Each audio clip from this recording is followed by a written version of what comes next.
Pendek, pendek, pendek. Assalamualaikum warahmatullahi wabarakatuh.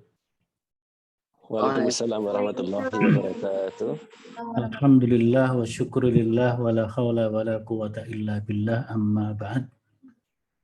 Yang kami hormati Ramanda, Bunda, pimpinan Hizbul Wathon yang dirahmati oleh Allah dan seluruh peserta pelatihan Jati HW OMS yang dirahmati oleh Allah. Alhamdulillah pada sore hari ini, ya harusnya saya mestinya siang, tapi hari ini sangat padat acara saya. Dimulai jam 5 pagi, ujian di pondok, kemudian ujian itu sampai jam 8, jam 8.30, acara dengan PWA, Pimpinan Wilayah Aisyah Banten, sampai jam 12.30, kemudian nguji tesis, skripsi. Mata sudah pedes, saya minta istirahat dulu. Jadi pada asar baru mulai lagi. Baik, materi yang disampaikan atau diberikan kepada saya adalah pedoman hidup Islami warga Muhammadiyah.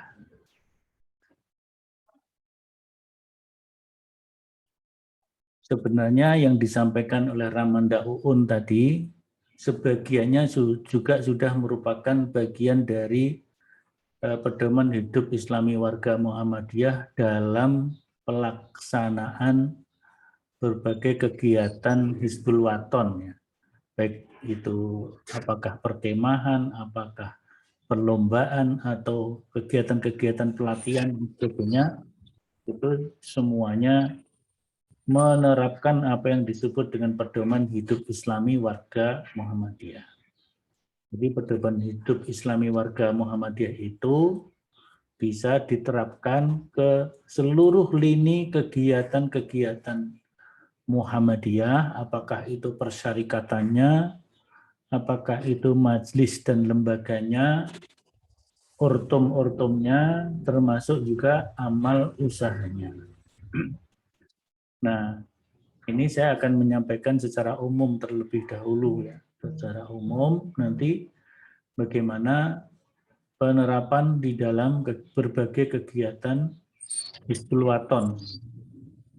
Begitu pentingnya Hizbul Wathon itu kalau adik-adik membaca himpunan putusan tarjih, ya.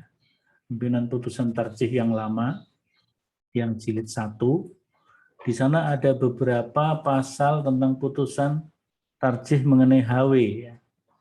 Jadi ulama-ulama kita di Majelis Tarjih waktu itu juga memberikan perhatian yang bagus, yang penuh kepada Hizbul Wathon, supaya Hizbul Wathon ini di satu sisi menjadi gerakan kepanduan yang maju, tapi juga memiliki fungsi-fungsi pengkaderan, tetapi juga di dalam menerapkan prinsip-prinsip Islam, prinsip-prinsip kehidupan Islami juga terlaksana dengan sebaik-baiknya, sehingga Hizbul Wathon betul menjadi teladan, menjadi contoh bagi kepanduan yang ada di Indonesia. Pedoman hidup Islami itu secara umum pengertiannya adalah seperangkat norma atau nilai-nilai Islam, ya. Nilai-nilai Islami yang bersumber kepada Al-Quran dan As-Sunnah. Yang itu kemudian dirumuskan sedemikian rupa oleh para pimpinan kita, terutama periode sebelum Muktamar tahun 2000 di Jakarta, ya. Jadi periode 95 sampai periode 2000 itu mengkonsentrasikan, mengupayakan supaya ada pedoman hidup Islami bagi warga Muhammadiyah. Sebelumnya, periode yang sebelumnya, periode 90 sampai 95, ketika ketuanya Kiai Haji Ahmad Azhar Bashir, beliau yang memberikan ide dasar awalnya. Waktu itu namanya Kehidupan Islami Warga Muhammadiyah. Kemudian jadi Pedoman Hidup Islami Warga Muhammadiyah. Jadi pedoman itu nilai-nilai dasar yang bersumber kepada Al-Quran dan As-Sunnah, kemudian diturunkan menjadi tuntunan-tuntunan praktis bagi warga Muhammadiyah, apakah itu pimpinan, anggota, dan juga orang-orang yang bersimpati kepada Muhammadiyah, yang sering kita sebut dengan simpatisan. Simpatisan itu belum jadi anggota, tapi dia setuju, sepakat untuk menegakkan nilai-nilai kemuhammadiyahan dalam kehidupannya. Dan dia ikut aktif dalam berbagai kegiatan Muhammadiyah meskipun belum jadi anggota, itu namanya simpatisan. Nah, pedoman hidup Islami warga Muhammadiyah, ada yang menyingkatnya PHIM atau PHIWM. Jadi PHIM ini merupakan pedoman untuk menjalani kehidupan yang baik bagi warga Muhammadiyah, apakah itu dalam kehidupan pribadi, keluarga, masyarakat, dan dalam seluruh aspek kehidupan. Nah, pedoman itu diambil dari mana, dirumuskan dari mana? Tentu sumber dan landasan PHIWM ini yang pertama adalah Al-Quran dan As-Sunnah. Jadi prinsipnya Muhammadiyah itu, manhajnya Muhammadiyah itu kan ar-rujuk ilal Quran was sunnah. Dan sunnah di sini tidak semua, tidak sekedar sunnah atau tidak sekedar hadis, tapi as-sunnah al-maqbulah.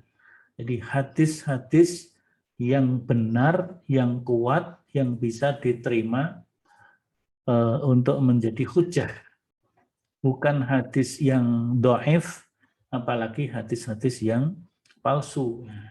Sekarang ini banyak beredar hadis-hadis dhaif dan hadis-hadis maudhu yang kemudian beredar untuk masyarakat, membodohi masyarakat tentang COVID, tentang corona, ya. Nah, maka kita harus kritis di dalam melihat sumber ajaran Islam ini supaya kita terarah hidupnya menghadapi pandemi juga sesuai dengan tuntunan Al-Quran dan As-Sunnah yang sebenar-benarnya. Kemudian yang kedua sumbernya dari Muqaddimah dan batang tubuh anggaran dasar Muhammadiyah. Jadi kita punya anggaran dasar Muhammadiyah atau peraturan dasar, ya. Bahasa yang lainnya peraturan dasar, tapi istilah di Muhammadiyah namanya anggaran dasar. Dalam anggaran dasar itu ada muqaddimahnya, ada batang tubuhnya, ada bab, ada pasal, ada ayat. Ya.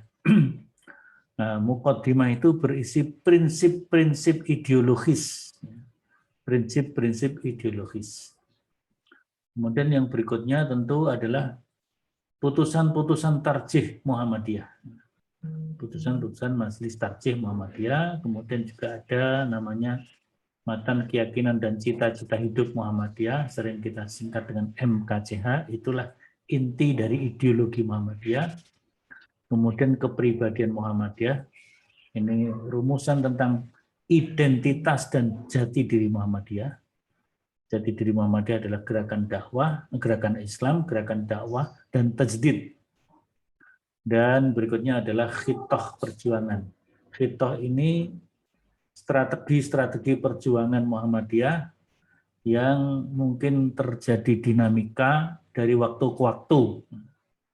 Waktu zaman Kiai Dahlan mendirikan, khitohnya bagaimana, itu ada khitohnya sendiri, apalagi waktu itu zaman Kiai Dahlan Muhammadiyah mungkin belum menasional, ya. Belum menasional, artinya baru di lingkup Jawa. Dakwahnya Kiai Dahlan untuk menyebarkan Muhammadiyah sampai timur, sampai Banyuwangi, barat itu kalau tidak salah sampai Cianjur, Cianjur yang pernah dikunjungi oleh Kiai Haji Ahmad Dahlan. Jadi Kiai Dahlan sudah melanglang buana dari Jawa bagian barat sampai Jawa bagian timur, tapi luar Jawa belum. Dan tetapi pada tahun 23 itu dakwah Muhammadiyah sudah mulai masuk ke Sumatera.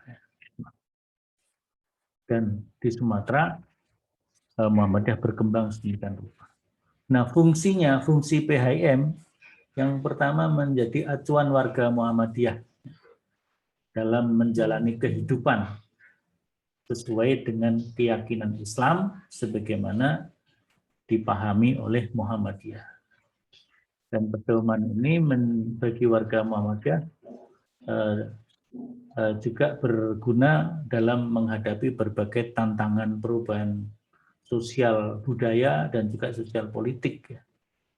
Nah, apalagi PHIWM itu lahir rumusan lengkapnya pada tahun 2000 pada waktu Muktamar Muhammadiyah ke-44 di Jakarta. 2 tahun sesudah era reformasi. Maka perubahan politik juga menjadi tantangan tersendiri bagi warga Muhammadiyah. Di samping itu, tahun-tahun itu juga merebak gerakan-gerakan sempalan seperti liberal, sekuler, ya, pluralisme, kemudian juga muncul juga gerakan fundamentalisme dan radikalisme. Nah, kemudian muncul juga terorisme, gitu ya. Maka di situ kan pergumulan pemikiran, namanya perang pemikiran, benturan pemikiran, atau ghazwul fikri. Jadi ini bisa menjadi panduan bagi warga Muhammadiyah untuk menghadapi berbagai macam gempuran pemikiran yang bisa merusak akidah dan sebagainya. Atau tidak hanya merusak akidah, juga ada yang ekstrim di dalam beragama. Hulu itu berlebih-lebihan di dalam beragama. Dan yang terakhir, pijakan dalam menghadapi tekanan, penetrasi budaya asing, yang itu bisa merubah orientasi nilai anggota dan warga Muhammadiyah di dalam ber-Muhammadiyah.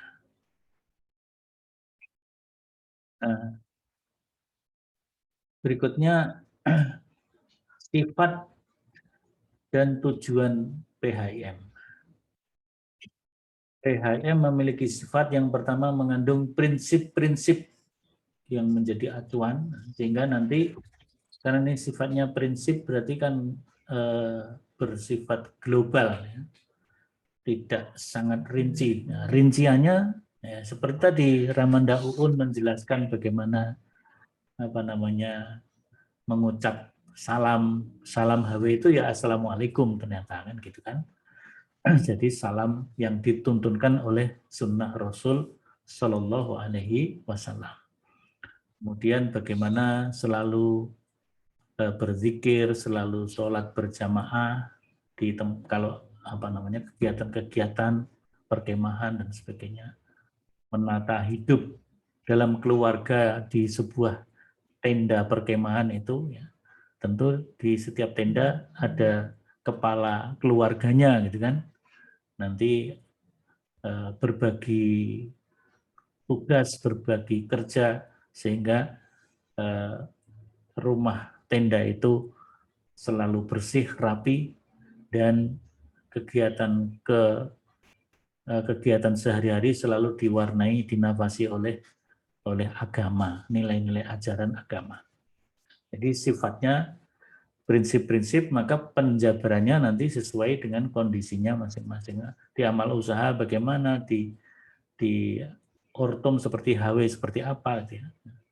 Dan juga memberikan pengayaan khazanah yang berbentuk keluhuran dan kemuliaan ruhani dan tindakan. Secara eksplisit rinciannya tadi sudah banyak diterangkan oleh Ramanda Uun, saya kira bagus tadi ya.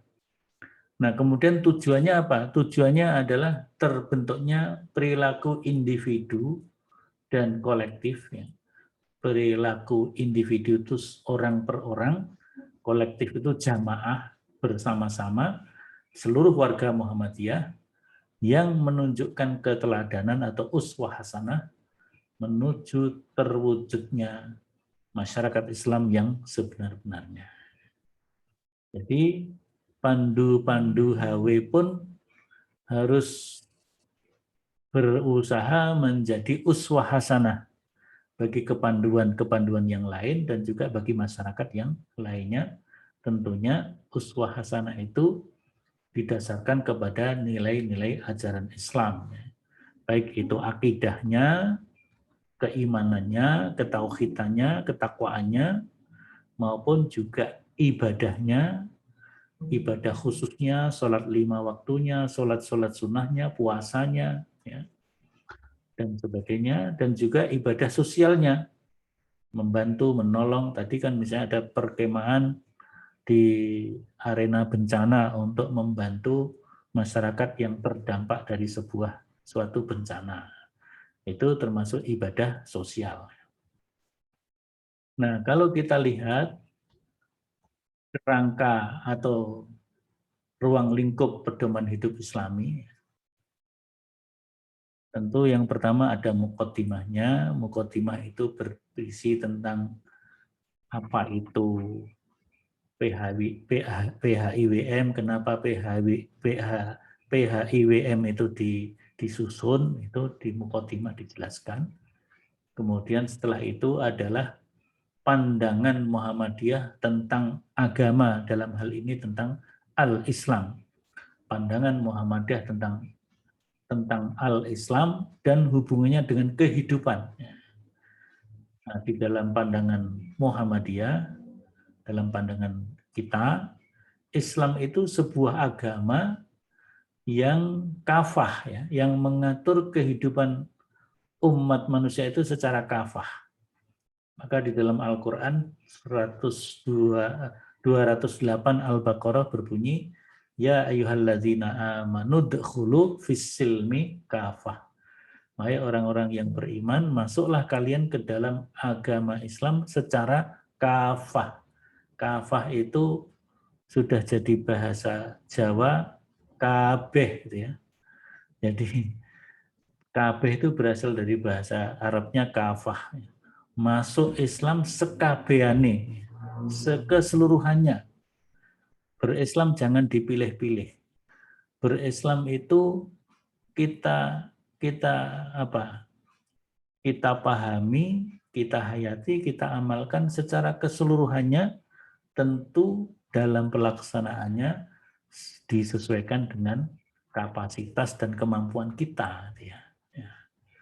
Sehingga di dalam pelaksanaan arkanul Islam pun itu ada rukun-rukun Islam yang bisa dilaksanakan oleh seluruh umat Islam tanpa kecuali, tapi ada yang bisa dilaksanakan oleh umat Islam tertentu karena kemampuannya.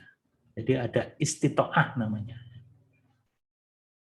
Misalnya semua orang mampu bersyahadat, maka syahadat pasti wajib, harus dibaca, dihayati, dan dipraktekkan oleh seluruh umat Islam. Asyhadu an la ilaha illallah wa asyhadu anna Muhammadar Rasulullah, itu semuanya bisa.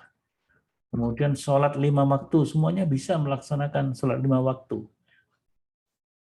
Yang memiliki badan sehat, kuat, normal, sholatnya berdiri, ya berdiri. Yang sedang sakit, tidak bisa berdiri, bisa dengan duduk. Atau sebenarnya bisa berdiri, bisa berjalan, tapi dalam kondisi tertentu mungkin pas berdiri bisa, kemudian nanti menuju ruku ada gangguan pada mungkin sendi-sendi tertentu sehingga nggak bisa ruku, atau kemudian dari berdiri turun ke sujud juga kesulitan mungkin karena kondisi kesehatan tertentu, sholatnya bisa dengan duduk. Walaupun dia bisa berjalan, dia bisa berdiri. Tetapi kalau sholat berdiri kesulitan untuk rukuk, kesulitan untuk sujud, maka sholatnya bisa duduk, mungkin bawa kursi, bisa juga.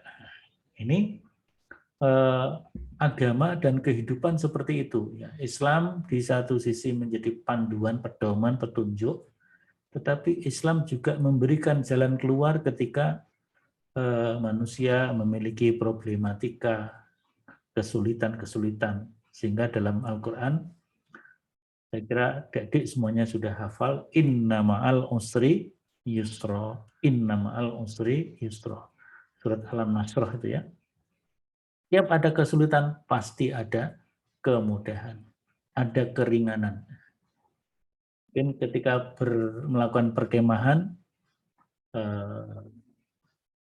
HW yang berasal dari Solo dan sekitarnya mengadakan perkemahan di jauh sana, misalnya di Purwokerto, ya, di Purwokerto, Banyumas, gitu ya. Itu kan sudah jarak yang jauh sehingga bisa dilaksanakan sholatnya juga tetap berjamaah, tapi bisa menggunakan dengan rukhsah yaitu jamak dan qashar, ya, jamak dan qashar. Tidak setiap azan terus sholat, nanti asar azan lagi, sholat lagi, tidak. Azan zuhur, kita sholat zuhur dan asar jamak, tapi juga qashar, zuhurnya 2, asarnya 2. Nanti maghrib juga begitu, sholat lagi, maghrib dan isya jadi satu, artinya dalam satu waktu, maghrib dulu, kemudian isya dulu. Jamak qashar juga, maghribnya 3 nggak bisa diringkes, tetap 3. Tapi isyaknya yang 4 rakaat bisa jadi 2 rakaat. Nah, itu termasuk pandangan Muhammadiyah dalam melihat agama dan kehidupan. Jadi agama itu bisa memberikan sinar pencerahan bagi kehidupan umat manusia. Nah, di situ ada rincian-rinciannya kehidupan Islami warga Muhammadiyah itu. Yang pertama bagaimana kehidupan pribadi. Kehidupan pribadi. Nah, kedua, kehidupan pribadi ini tentunya yang pertama yang meliputi seluruh akidah, ibadah, akhlak. Maka di situ ada pribadi muslim, pribadi mukmin, pribadi muttaqin, bahkan pribadi muhsinin. Kemudian keluarga, ada keluarga sakinah, keluarga yang penuh rahmah, mawaddah warahmah. Kemudian membangun masyarakat, juga kehidupan bermasyarakat, bertetangga antara keluarga yang satu dengan yang lainnya, kehidupan bermasyarakat. Di sini nanti kehidupan bermasyarakat kepada sesama muslim bagaimana, kepada masyarakat luas muslim dan non-muslim bagaimana, itu ada aturan-aturannya. Kemudian berorganisasi, karena kita itu berorganisasi ada ya yang di Ortom ya HW bagaimana ada ketentuan-ketentuannya sendiri. Yang di Ikatan Mahasiswa Muhammadiyah ada aturan-aturannya sendiri. Pelajar Nasyiatul Aisyah, Pemuda Muhammadiyah dan seterusnya itu punya sistem organisasi sendiri-sendiri, tapi ideologisnya sama, prinsip keberagamaannya sama, al-Islam dan kemuhammadiyannya sama, ya. Antara HW, IMM, Tapak Suci dan sebagainya sama. Tapi sistem organisasinya, sistem penjenjangan, kaderisasinya berbeda. Kemudian kehidupan dalam mengelola amal usaha. Ada anggota-anggota HW yang sepuh-sepuh, ramanda, bunda, menjadi juga pengelola amal usaha. Jadi juga perlu tahu pedoman hidup Islaminya. Tapi ada yang pengelola dalam bentuk yang lain ya, seperti menjadi mahasiswa, menjadi siswa itu juga ada panduannya. Kemudian bisnis dan ekonomi, kemudian mengembangkan profesi. Kita mungkin terjun di dunia profesi, macam-macam profesi, ramanda, bunda, kanda, yunda, dan adik-adik semuanya. Kemudian juga kadang-kadang berkiprah dalam berbangsa dan bernegara, baik itu dalam dunia politik maupun non-politik. Ya. Nah, kita tetap berkiprah sebagai warga negara yang baik, itu artinya kiprah berbangsa dan bernegara. Nah, kemudian juga menjaga lingkungan hidup. Nah, tadi sudah disebutkan juga oleh Ramanda Uun, kalau sesudah perkemahan, tenda dibongkar, semuanya harus dipulihkan seperti semula. Jangan meninggalkan bekas dalam bentuk yang merusak alam ya. Seperti ada galian-galian itu ditutup dengan baik sehingga rapi kembali. Itu termasuk bagian dari menjaga lingkungan. Itu lingkungan ini ada lingkungan hidup, kelestarian lingkungan hidup dan sebagainya, itu juga saya kira dalam Hizbul Waton sangat diperhatikan di sini ya. Kemudian kehidupan Islami dalam pengembangan ilmu dan teknologi, ilmu pengetahuan dan teknologi. Dan berikutnya adalah seni budaya. Itu yang sudah di-cover di dalam buku Pedoman Hidup Islami. Tentu itu masih bisa dikembangkan dalam aspek-aspek yang lain ya. Tapi seni budaya itu insya Allah sudah merangkum semuanya ya, merangkum semuanya. Olahraga masuk juga di seni budaya, kehidupan sosial yang lain juga masuk di seni budaya, termasuk dalam kegiatan-kegiatan Hizbul Waton ini kan banyak unsur seni budayanya, di samping juga ada unsur sosialnya bermasyarakatnya tadi ya. Mungkin juga ada unsur ekonominya juga ya. Seperti Pak siapa itu yang Klaten itu Pak Kasno itu ya. Aktivis HW tapi juga bisa mengembangkan sisi ekonominya menyediakan berbagai macam perangkat organisasi ya. Nah, itu bisa dikelola secara individual dan lebih bagus lagi dikelola secara kolegial sehingga menjadi sumber kehidupan bersama dalam Hizbul Waton. Berikutnya, nah ini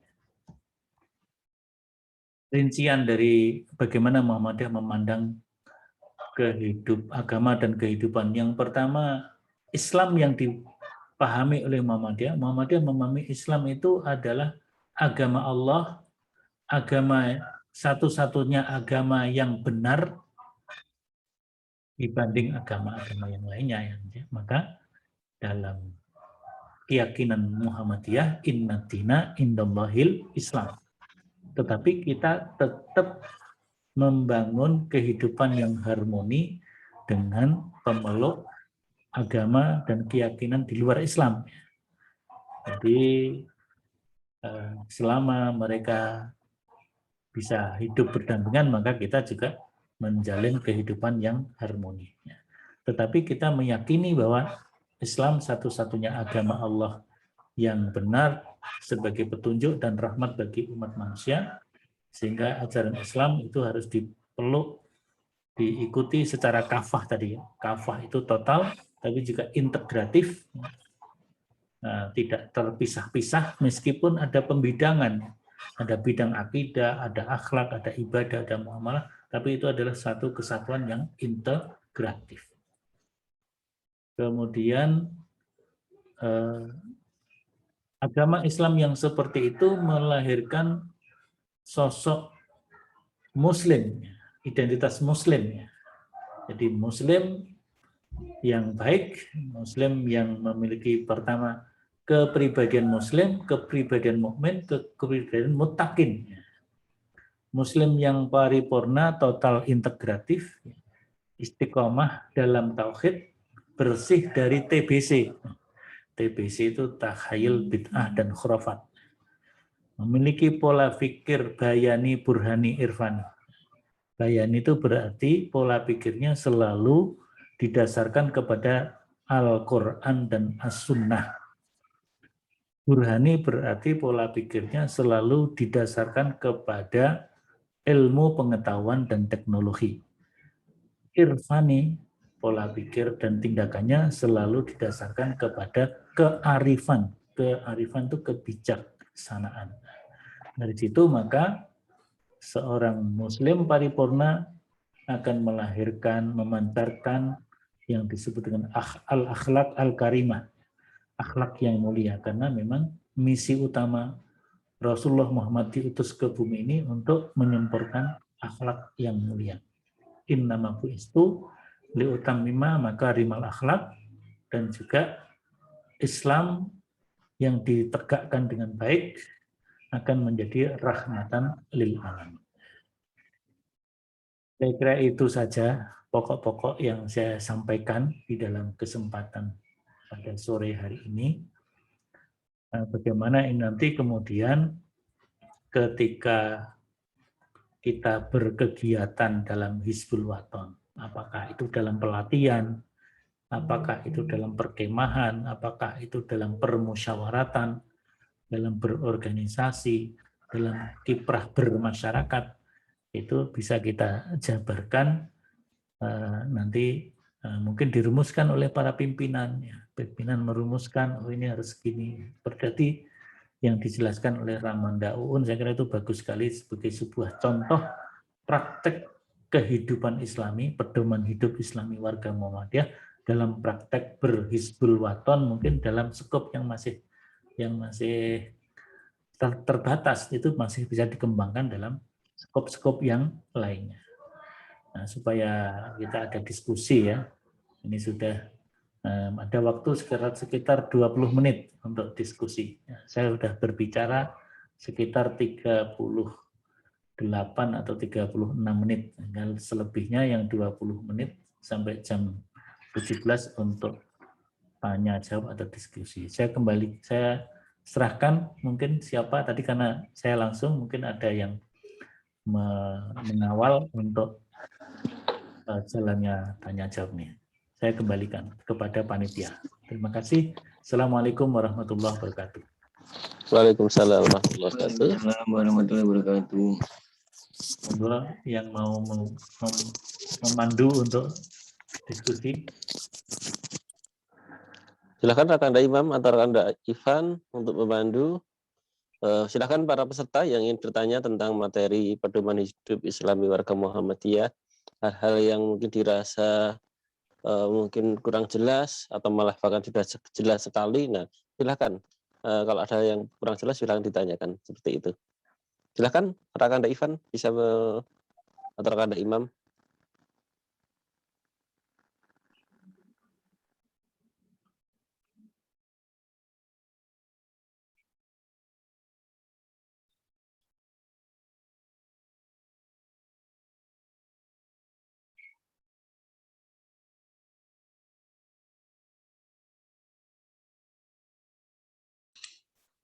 Disuruh sambil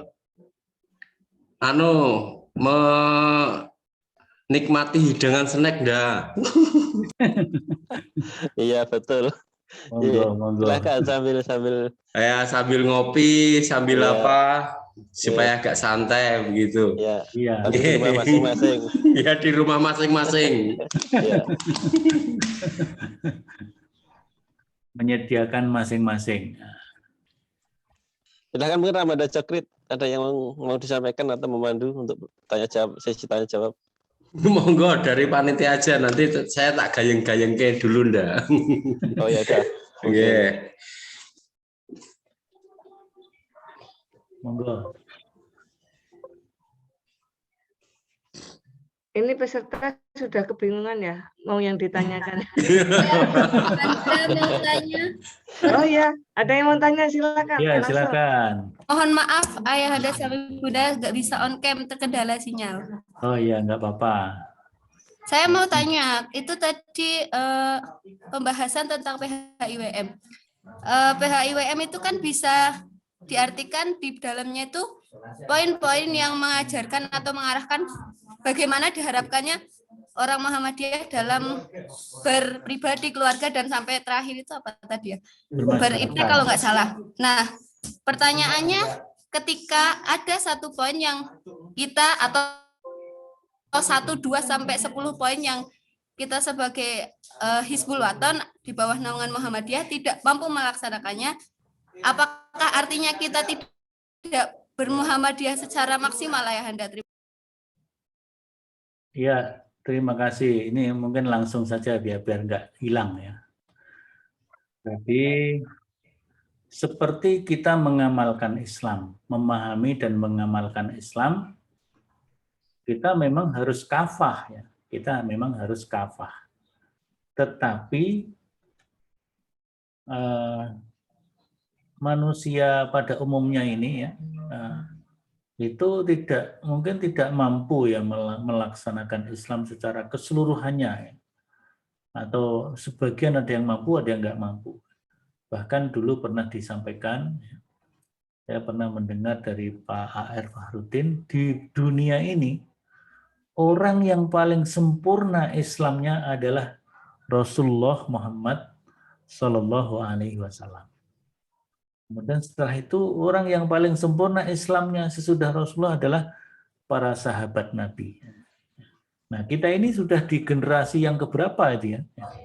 Kan kalau generasi pertama Nabi, kemudian sahabat, nanti ada tabi'in, ada tabi'ut tabi'in, ada tabi'ut tabi'it tabi'in. Nah, kita ini mungkin sudah tabi'ut tabi'it tabi'it tabi'it tabi'it tabi'in.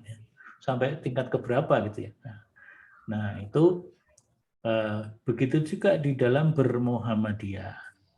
Bermuhammadiyah itu ya istilahnya bapak-bapak kita itu dulu kan berislam dengan gembira ya, berislam dengan gembira. Jadi maka ada istilah gembira dan menggembirakan serta penggembira. Di luar Muhammadiyah nggak ada itu istilah itu ya. Ada muktamar, ada peserta, ada penggembira. Baik itu muktamar Muhammadiyah maupun muktamar HW ya. Muktamar HW juga gitu, banyak penggembiranya daripada pesertanya bahkan ya. Dengan begitu muktamar menjadi meriah, menjadi gembira, dan itu menjadi lahan dakwah kita. Nah, berislam dengan bergembira, berislam dengan pencerahan itu ide dasar kita adalah selalu berusaha untuk mengamalkan Islam semaksimal mungkin, seoptimal mungkin, sekafah mungkin. Tetapi dalam pelaksanaannya ya sesuai dengan kemampuan kita masing-masing. Apalagi ilmu kita juga bermacam-macam tingkat pemahaman tentang Islamnya. Begitu. Sehingga ada saling memberi, saling menerima, saling menasehati, dan seterusnya gitu kan, saling berbagi ilmu. Dalam berhawe selalu kita berbagi ilmu agama dan ilmu-ilmu yang lainnya. Ya. Dulu saya dapat cerita dari Pak D saya yang juga aktif di HW ya, di Jember sana. Jadi karena mungkin kalau sekarang sungai itu sudah banyak limbah macam-macam ya. Dulu sungai masih bersih jadi bebatuan yang ada di sungai itu menyerap berbagai zat-zat yang mungkin dari ikan, dari apa macam-macam itu. Katanya bisa menjadi bumbu masak itu. Batu itu bisa jadi bumbu masak. Jadi batu itu dibakar dulu, dibersihkan, dibakar. Nanti setelah panas dimasukkan ke dalam masakan. Jadi nggak usah pakai micin, nggak pakai apa. Ya, mungkin garam masih ya. Bawang brambang masih, tapi dimasuki batu yang panas tadi, yang batunya batu dari kali ya, batu dari kali. Nah itu masakan menjadi enak. Katanya pernah HW berkemah dengan pandu-pandu yang lain, ada ansor macam-macam. Nah, yang lain nggak punya bumbu masak batu itu. Nah HW punya bumbu masak batu, ternyata masakannya jadi juara karena rasanya beda dari yang lainnya. Katanya seperti itu.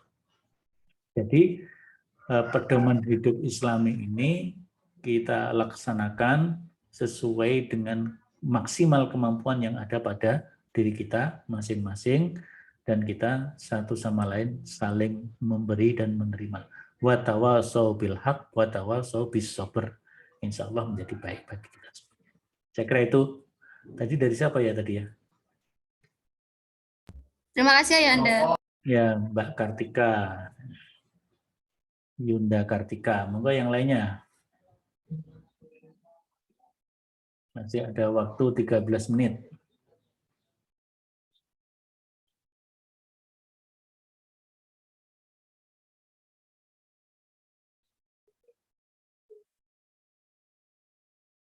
Silviana ini angkat tangan ini kelihatannya. Oh, saya kira raise hand. Monggo yang lainnya.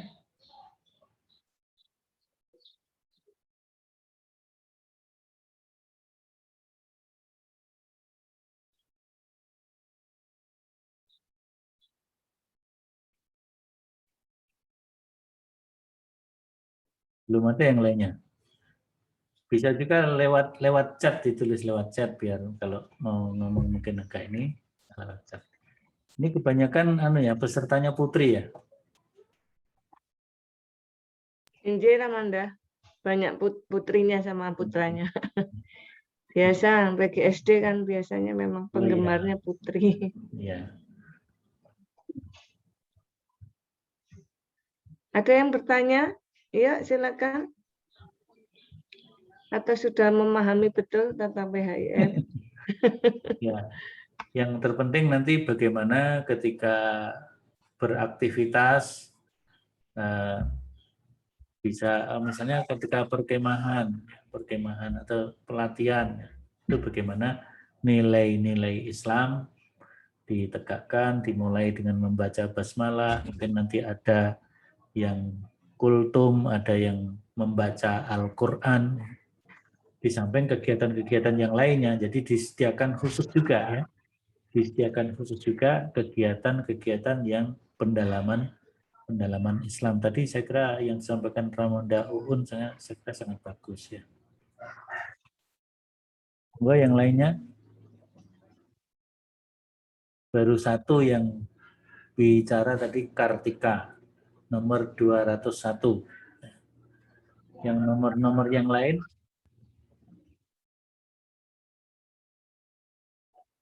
Waktu terus berjalan, tinggal 10 menit.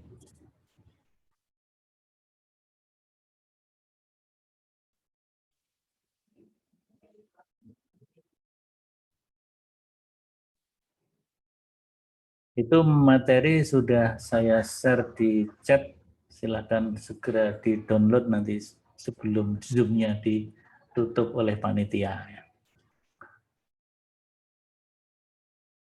Nggak ada yang lain, calon-calon ibu pembina, ibu guru dan pembina ini, kan PGSD calon guru, baik itu guru SD ataupun guru yang lain, tidak mesti PGSD jadi guru SD kan.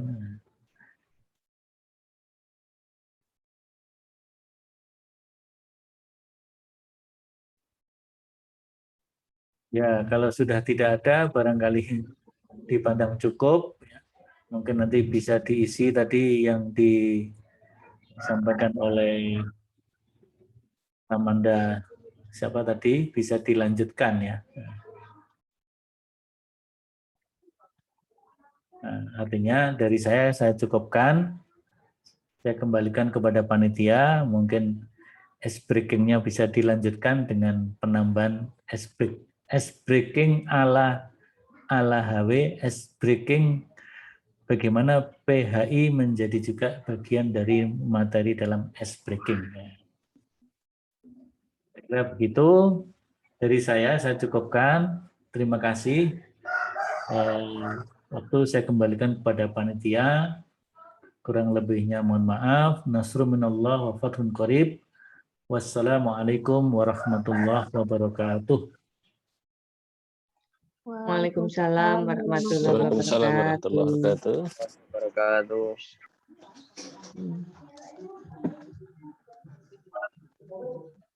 Ini untuk materi selanjutnya apa nih, Amanda Dwi? Ya, Bunda, untuk materi berikutnya itu sebenarnya nanti malam untuk materi BKM Bunda ini ya sudah ada videonya juga. Untuk berikutnya ini penomoran qabilah sudah saya share ke Ramanda Ivan, nanti bisa diputar video aja sampai 17.30 ya. Maka Ramanda Cukrit kalau mau ice breaking dulu, tadi panjang pendek sudah dihitung belum? Silahkan. Enggak. Ya, sebenarnya lagu tadi apa yang saya sampaikan Rakanda Yunda itu untuk adik-adik kita di Atfal. Jadi ada dari Atfal itu kan harus lincah gitu ya, harus lincah gitu. Nah, sekarang kita bernyanyi lagi ya, bernyanyi lagi ya. Kalau panjang tangannya direntangkan, kalau pendek disimpan seperti begini.